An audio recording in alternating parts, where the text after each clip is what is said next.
ಈ ದೇವಸ್ಥಾನದಲ್ಲಿ ಗರ್ಭಗೃಹದಲ್ಲಿರುವ ಲಿಂಗದ ವಿಷಯವನ್ನು ನಾವು ಅರಿತುಕೊಳ್ಳುವುದಾದರೆ, ಶಿವಶರಣರು ತಮ್ಮೊಂದಿಗೆ ವಾಸಿಸುತ್ತಿರುವ ಅನೇಕ ಶರಣರೊಂದಿಗೆ ಶ್ರೀಶೈಲಕ್ಕೆ ಪಾದಯಾತ್ರೆಯನ್ನು ಬೆಳೆಸಿ ಅಲ್ಲಿಂದ ಮರಳಿ ಬರುವಾಗ ಅವರು 2 ಲಿಂಗಗಳನ್ನು ತಂದಿದ್ದರು ಎನ್ನುವ ಒಂದು ಪ್ರತೀತಿ ಇದೆ.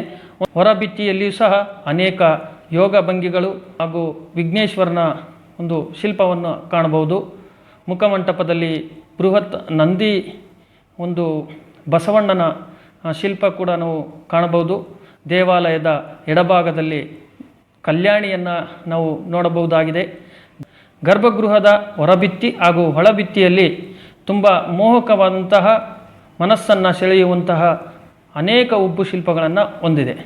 ಗರ್ಭಗೃಹದ ಒಳಭಾಗದಲ್ಲಿ ಮಾತೆ ದಾನಮ್ಮ ದೇವಿಯ ಉಬ್ಬ ಶಿಲ್ಪ ಹಾಗೂ ಅನೇಕ ಶಿವಗಣಗಳ ಹಾಗೂ ಶಿವನ ಒಂದು ಸಹಕುಟುಂಬವನ್ನು ಕೂಡ ಇಲ್ಲಿ ಕಾಣಬಹುದಾಗಿದೆ. ದೂರದ ಶ್ರೀಶೈಲ ಕ್ಷೇತ್ರಕ್ಕೆ ಎಲ್ಲರೂ ಹೋಗಲಾಗುವುದಿಲ್ಲ. ಅದಕ್ಕೆಂದೇ ತಮ್ಮ ಅನುಯಾಯಿಗಳಿಗೆ, ಶಿವಭಕ್ತರಿಗೆ, ಶಿವಗಣಗಳಿಗೆ ಅನುಕೂಲವಾಗುವ ದೃಷ್ಟಿಯಿಂದ ಶಿವಶರಣ ಚೆನ್ನಪ್ಪಯ್ಯ ಶರಣರು ಈ ದೇವಸ್ಥಾನವನ್ನು ನಿರ್ಮಿಸಿದ್ದಾರೆ.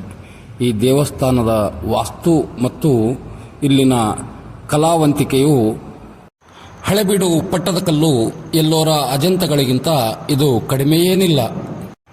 ಕಠಿಣವಾದ ಕಪ್ಪು ಶಿಲೆಯಲ್ಲೇ ಕೆತ್ತಿದ್ದು ಇಲ್ಲಿನ ಕಲಾಕಾರರ ಹೆಚ್ಚುಗಾರಿಕೆಯಾಗಿದೆ. 17ನೇ ಶತಮಾನದಲ್ಲಿ ಶರಣ ಅವರ ಪರಿಶ್ರಮ ಹಾಗೂ ಭಕ್ತಿ ಪವಾಡದೊಂದಿಗೆ ದೇವಾಲಯವನ್ನು ನಿರ್ಮಿಸಿದ್ದಾರೆ. ಅದುವೇ ಶ್ರೀ ಮಲ್ಲಿಕಾರ್ಜುನ ದೇವಸ್ಥಾನ. ದಿವ್ಯ ದರ್ಶನ ಕಾರ್ಯಕ್ರಮದ ಈ ದೇಗುಲ ಗುರುಮಿಟ್ಕಲ್ ತಾಲೂಕಿನ ಗಾಜರ್ಕೋಟ್ ಗ್ರಾಮದಲ್ಲಿದೆ. ತಾಲೂಕು ಕೇಂದ್ರದಿಂದ 11 ಕಿಲೋಮೀಟರ್ ದೂರದಲ್ಲಿರುವ ಈ ಗ್ರಾಮ ಪ್ರಾಚೀನ ಕಾಲದಿಂದಲೂ ಸಾಹಿತ್ಯಿಕ, ಸಾಂಸ್ಕೃತಿಕ, ಆಧ್ಯಾತ್ಮಿಕ ಮತ್ತು ಶರಣ ಪರಂಪರೆಗೆ ಹೆಸರುವಾಸಿ.